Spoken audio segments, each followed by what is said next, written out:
کئی بار ہمارا خانقاہ اجتماع ہوتا ہے اور میں اپنے دل کی کیفیت بتاتا ہوں کہ کئی بار ایسے ہوتا ہے کہ میرا دل کرتا ہے بیان نہ کریں، بس یہ آئیں، بیٹھیں، ذکر کریں، رات گزاریں،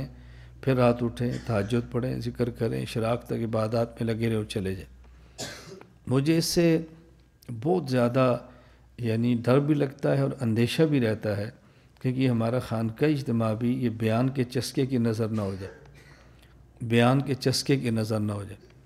کیونکہ بعض لوگ ہمارے اس بیان کا 1 گھنٹہ بھی ہو تو سنتے ہیں، اور بعض مجھے باہر سے فون پر بھی کہتے ہیں کہ ہم نے اس دفعہ پورا گھنٹہ خانقاہی بیان سنا تھا، بڑا لطف آیا۔ میں نے کہا یہ بیان تو لطف کے لیے نہیں ہوتا نا، بڑا مزہ آیا علمی نکات کے لیے، آگے نکات تو آگے، نہیں آئے تو نہ صحیح۔ تو ہمارا خانقاہی مہینے کا اجتماع علمی نکات کے لیے نہیں ہوتا،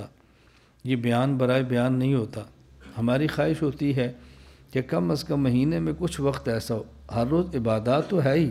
لیکن کچھ وقت ایسا ہو بس کوئی کام نہ ہو سوائے ذکر کے، کوئی کام نہ ہو سوائے اللہ اللہ کرنے کے، کوئی کام نہ ہو سوائے تلاوت کے، کوئی کام نہ ہو سوائے عبادات کے، اور ہماری منشا اور ہمارا مقصد ہی اور کچھ نہ ہو۔ بس اللہ تعالیٰ